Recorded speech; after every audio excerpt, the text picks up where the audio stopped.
Hello and welcome to another dramatic reading by me and Zerny84. Today I'll be doing the next chapter of the Misery Senshi Neo Zero Double Blitzkrieg Debacle entitled The Solar Warriors Origins. I have to wait for that to finish so my music can get going. Last time the Solar Warrior revealed himself and now he's about to tell us his totally not at all Mary Sue-ish origins.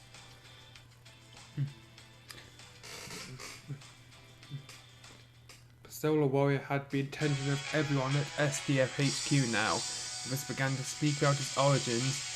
To begin my story, I must take you back tens of thousands of years, even before the Moon Kingdom itself was founded. It was a time of the Golden Epoch, an era of universal peace and prosperity that existed long before the Silver Millennium.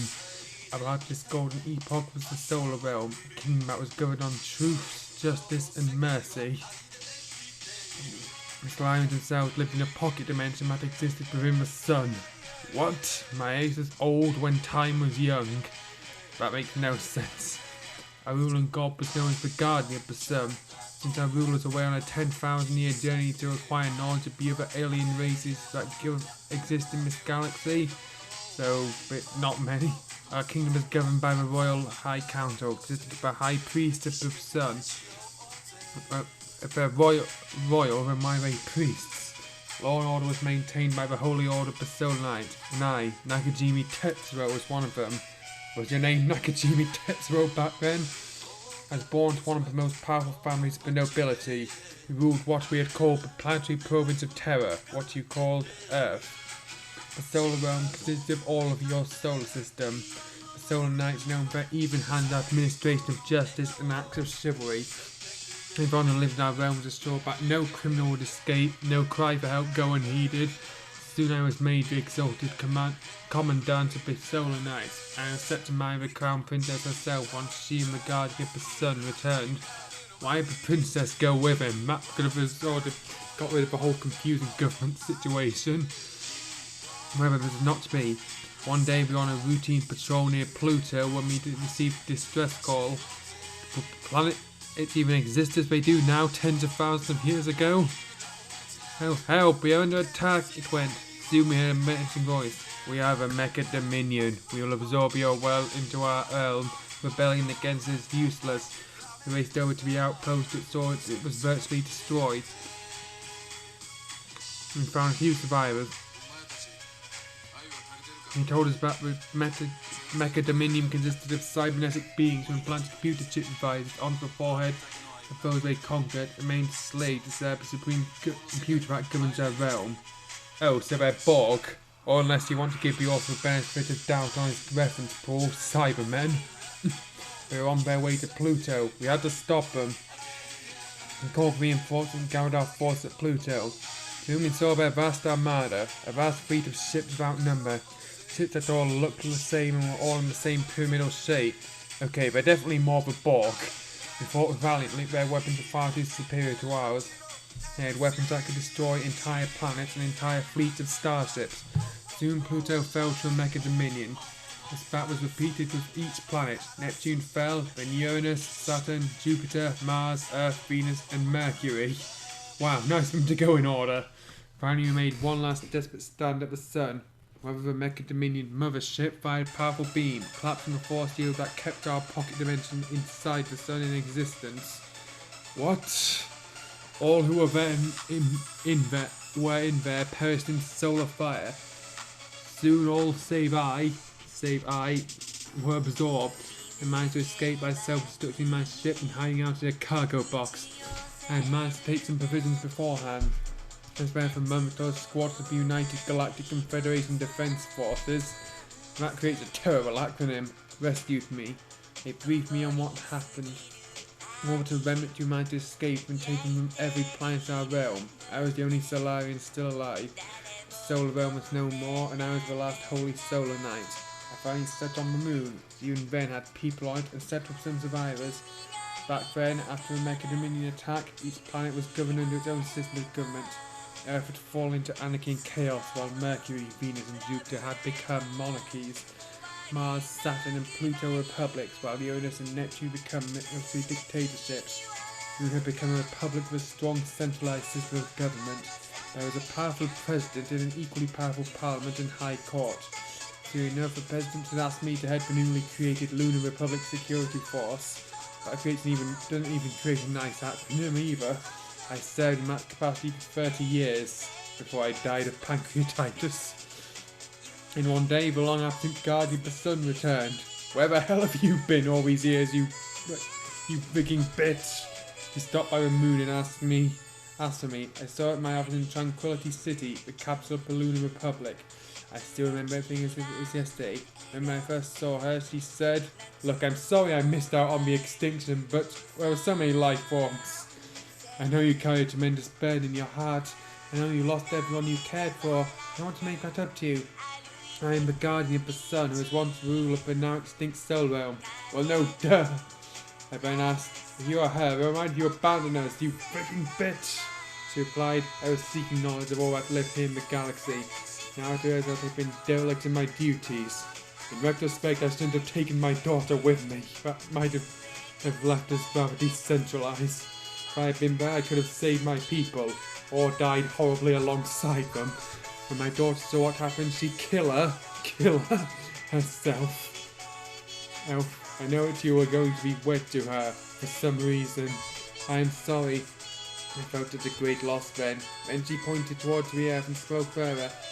"Look at the earth. My ancestors, Izanagi and Izanari, created the earth. So Japanese these gods are real in this world? I mean, I know Marvel has the Norse god as real and DC has the Greek god as real, but the mud-driven Izanari sphere created these islands you see off the coast of East Asia. No, Izanagi's spear carved those islands. On that nation, the gods themselves took human form and decided to live there.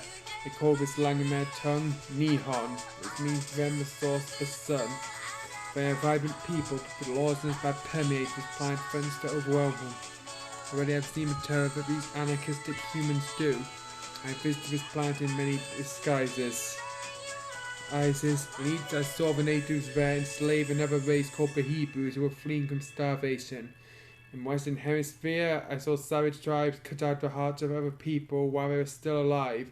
So basically the Hollywood story, and offer them as gifts to their gods. I still see no reason to disregard that last joke. I've seen lawlessness and disregard for the rights of others. Honestly, this has become incredibly topical, and I don't mean in the Islamic Jihad subplot from a few chapters ago. I saw cruelty and disrespect and murder. Too real. This is what the attack of Mecha Dominion has left, and it is time to correct it. I want you to wipe out everyone on Earth. But now you should know who I am. Well, duh. I am actually Amaterasu Omikami, the great heaven-shining deity. The Omikami is unnecessary, it's an honorific. I am the goddess of the sun. I hereby say now that I will never again abandon my people. Oh, except when they drop the atom bombs on Hiroshima and Nagasaki. Then it's peace out, bitches. So you can help me in this. I'll give you power to face these anarchists who wish to keep Earth in chaos. You know you've developed a special affinity for these humans. Well, duh, he is human as far as he's made out. Need someone who will hear their pleas for help. Never the widowed and the orphaned or oppressed. Nevertheless, for the persecuted, where those who cannot speak or fend themselves need help, you will be there for them. I'll make you immortal so that you can always watch over these humans. Yeah, it'll probably suck, but from time to time I'll change your appearance so that you can walk among men. And how convenient! I'll send you down to Nihon and you will lead these people through their transition to becoming a great society. That way, never again will I leave my people helpless without a savior to rescue them. In fact, she bestowed upon me the powers I now have as a solar warrior. The vaguely defined powers that I've never used. After that, I left the moon and arrived here in Japan. As Amaterasu Omikami herself said, I was given many disguises over millennia. I became Jimmu Tenno, the first Emperor of Japan. Many titles known me by various other disguises. I was once St. George, the Dragon Slayer, King Arthur of Britain, King Robert the Bruce of Scotland, Spartacus of Rome, Michael Collins of Ireland, and most recently Stephen Biko of South Africa. There was also some guy named Hitler. I think it was probably a bad idea. Never massive of being persecuted, but I would be fighting to right injustice. Well, he didn't do a very good job. Eventually, the Mecha attacked the solar system once again.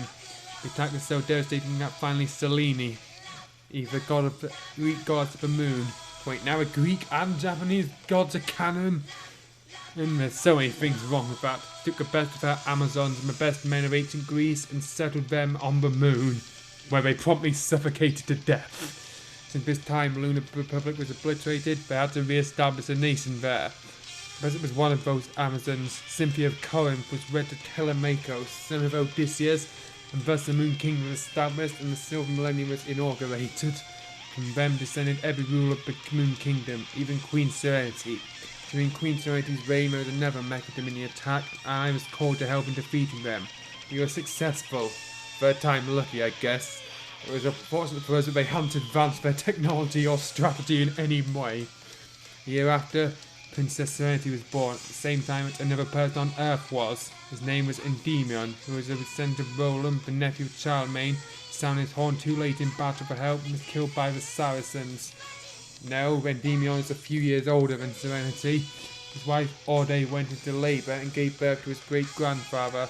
Orde then died from a shock of the news. What the hell does that have to do with this backstory? About 20 years later, I paid a visit to the Moon Kingdom once again, and I met him. I even introduced him to the Queen and the Princess.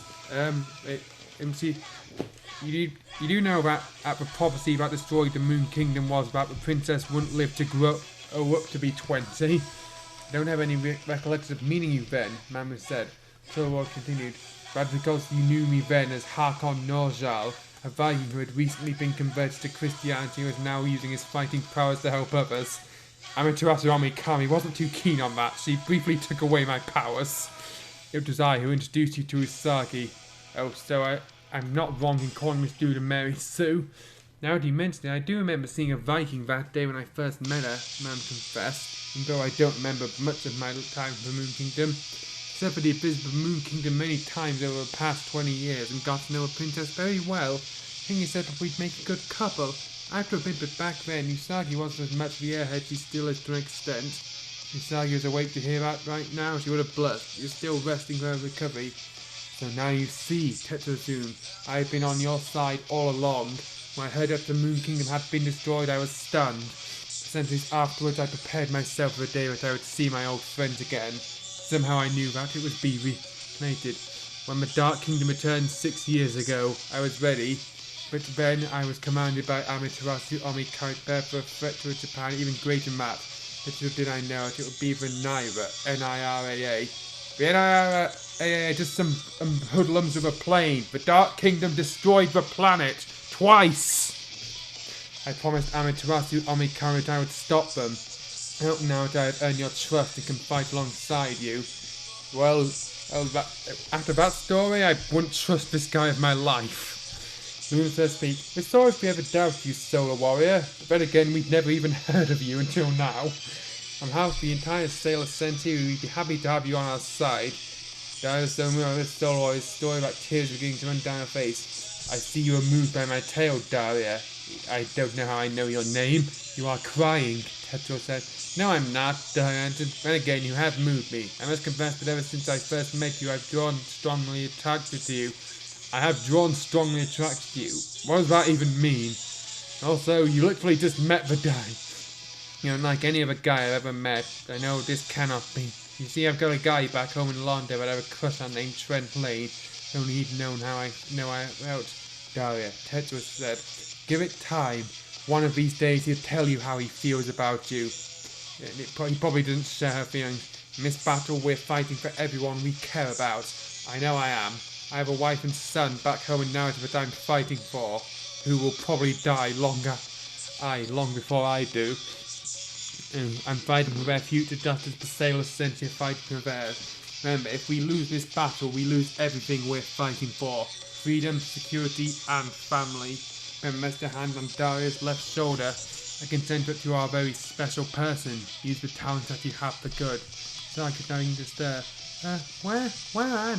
Where Anne? Divine said, it's alright, Usagi-chan. They said, you're back, that's all that matters. Like at Lawndale High School, which is being used for headquarters of the three Lawndalers, there was going to be a problem.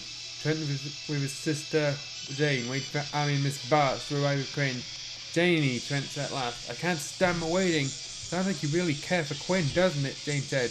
Yeah, well, after all, she is Daria's sister, Trent answered. Maybe ditzy, but she's okay. Jane said, Trent, I know what you know about deep down in your heart. You really love Daria. So why don't you tell her about the next time you see her? But I don't know if there's going to be a next time, continued Trent. Most of Tokyo's been bombed out. I know this despite the town being under martial law or since the football game. I don't know if she's alive or not. Jane could see how tears were beginning to roll down Trent's usually calm face. Jessie went up to him. There, man, Jessie said. Things are going to be okay. Trent finally broke down and admitted, Man, I really love Dyer. She's gone. I don't know what I'll do with myself. Jake and Helen couldn't help but hear that. They were a few feet away. They approached him. You know, Trent, Jake began. I probably think I should be telling you right now to stay away from my daughter. But right now I'm beginning to see things in a different perspective. Major calamities like this do that to people. Heck, I always wanted to fund my own rock and roll band. Then my father sent me away to military school. That was such a bummer. Yo, you could still have started one after you left military school. Besides, I know you, mother and father are pretty good folks. Even if your mother likes to listen to rap music when she's making her pottery. What the hell's wrong with that? Besides, Dara says you have a pretty good band. Now, if you had some good management and some good legal representation, you'd be all set. Ed, not making a piss to hire you as my lawyer, are you, Mrs. Morgendorfer? Trent said. Not necessarily, answered Helen, but it wouldn't hurt. Then met Miss Bartz and Annie returned Quinn. Mr. and Mrs. Morgendorfer, Annie said. I believe this is your daughter. Quinn saw them and ran up to them crying. They hugged her. Oh, Mom, Dad, it was just horrible. Horrible, she sobbed. I know, dear, I know, Helen said. Mr. DiMartino, I see you accomplished your mission, said to Miss Bartz and Annie. Yes, we did, Miss Bartz said. And we asked for a female sheriff to arrest those two scumbags, Beavers and Butthead. But our request was denied because there weren't any female sheriffs. Still hostile towards men, I see, Mr. DiMartino said. Just remember who it was who kicked your ass after you cut out sporting clubs from the yearbook, Miss Bartz warned. I may have got a few months suspension, but it was worth it. Let's go home now, Mom, Dad, Quinn said. I want to get some bed. Very well, Mr. DiMartino said. Miss Bartz, Amy, Jay, you will accompany them to their house and guard the premises. Wouldn't mind if Jesse and I went along too, Trent said. At this point I don't care, Mr. DiMartino said decidedly. As long as you help protect Quinn until we finally stop a militia. Thus Quinn, Jake, Helen, Jake, Ain, Trent and Jesse left for Morgendorfer's house. But not Amy or Miss Bartz. Beavis and Butthead were in a sheriff's department cruiser being taken to the county jail. They're just kids. They were handcuffed and in the back seat, as was standard procedure. They were trying to get out of the handcuffs. Let us out of here, we didn't do anything, Beavis said. And I suppose the body of Tom Hanson in the county morgue is still alive. Why is that double space between is and still? Female sheriff's deputy replied. You boys are going to get the needle for this. Don't you mean the chair? Butthead asked. No, I mean the needle. They use lethal injection now in this state. That's a dated line. The US has mostly outlawed capital punishment. The needle, the needle, the needle, the needle! Beavis said over and over again. Deputy grabbed her can of mace and sprayed it on Beavis and went, ah! As the stuff stung his eyes like 1,000 devils. Shut up, both of you, right now, the deputy roared.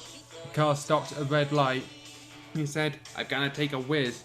We'll get a chance to go to the bathroom once we get to the jail, Deputy said. But I gotta go now, Beavis said. Alright, Deputy said. I'll pull over by those buses, you can go there. No funny stuff, I'll shoot you ass. You ass. They pulled over and the deputy took Beavis to the bushes. She undid the handcuffs. Rookie mistake. Beavis went to relieve himself. When the deputy came to put the cuffs back on him, he was nowhere to be found. She wasn't looking at him constantly. Beavis, you come back here, the deputy said. Beavis suddenly leapt out of nowhere, grabbed the mace from her and sprayed it in her face. She was sent howling as Beavis got into the cruiser and drove off. Jesus, you're not making yourself look better. Hey, great going, Beavis, Butthead said. Yeah, now we're going back to Londale. We're going to poke that bitch Quinn for what she did to us, replied Beavis. Hey, Beavis, asked Butthead, you're going to get me out of those cuffs? I will soon, asswipe, shot back Beavis. Just don't go postal on me. They drove in excess of 120 miles per hour ahead for Lawndale, and no other cops fought to flag them down or stop them. Lawndale Melissa's trial against the city government was continuing. Already quite a few accusations, most of them groundless, were made. The city judge, for instance, was accused of taking bribes from the Sierra Club so that he could rule in favour of him in a lawsuit brought up by a property rights group regards to conservation easements at a park that had a known endangered species of butterfly. That is way too long a sentence. The city council is accused of giving taxpayers money to a private company that was developing an industrial park in the northwest corner of town. In one outrageous charge, the mayor was accused of bringing welfare recipients from New York City into Lawndale so as to drive down property values. He was even accused of trying to turn over law enforcement to the UN peacekeeping forces. What? But it was only going to get even more ridiculous. Really, it's going to get more ridiculous than it already is. Anthony Eppermayor on witness stand is now saving his best for last. Mr. Mayor, is it not true that as recently as this past August that you were having an affair with certain Miss Quinn Morgendorfer, who's only 14 years old for God's sakes? That is not true, the mayor said. I only saw a person in question once. She and the others in her organisation, the Lawndale High School Fashion Club, approached me about selling raffle tickets door to door during Halloween weekend. I did not have an affair there, and that did not affect my decision to grant a permit. I have this picture that proves otherwise, Mr. Mayor, Mr. Anthony said, held a photo of him and Quinn at some restaurant. That picture is being taken out of context, the mayor said. We were discussing the proposed permit and the route we're going to take through town. You're blowing this all out of proportion. I've heard enough from you, Anthony said. I hereby order the jury to deliberate this case. Until I reach a verdict, we stand at recess. He banged the gavel, and the jury retired to deliberate. Somehow a verdict was known in advance, but they once had the illusion they were haggling over it for some time. Therefore it took 3 hours of debate before they stopped for a night. When the morning the fate of the city government would be known. Sagi was feeling better now. Got to be in a sitting position and was being briefed on the situation that now stood. Right now, Luna said, everything looks bleak. Every ward in Tokyo is at least 45% damage. Ruptured gas mains are causing even more fires than the actual bombings. Many SDF and American military bases have been bombed as well. Even now, the President of the United States is considering sending in troops to stop the attacks. He's facing considerable opposition from Congress. Our Prime Minister is holding an emergency cabinet meeting even as we speak. The situation is desperate. How do you know any of this? Matters were not held when NHK presented this special bulletin. This just in from Lawndale, USA. The trial is being held by the Lawndale militia against the government of Bath City. The government's been accused of bribery, corruption, embezzlement, and a litany of other charges. The jury is supposed to render its verdicts in the morning. NHK will update the situation when we receive more information. Diary realized we had to get back to Lawndale, and fast. Okay, that's all I planned to do for today, that one chapter. I thought it would be a bit more in-depth about the origins of the Solar Warrior, but I suppose it was just mostly padding and for a few plot holes. And also, I still feel justified in saying the Solar Warrior is a total Mary Sue. Mary Sue. Oh, there's no denying that. Especially given his fact it's revealed that he was responsible for Mamoru and Usagi getting together. Anyway, thank you for listening to my nattering on, and I'll see you in the not too distant future for the next chapter of this. Data 12, a desperate teleportation.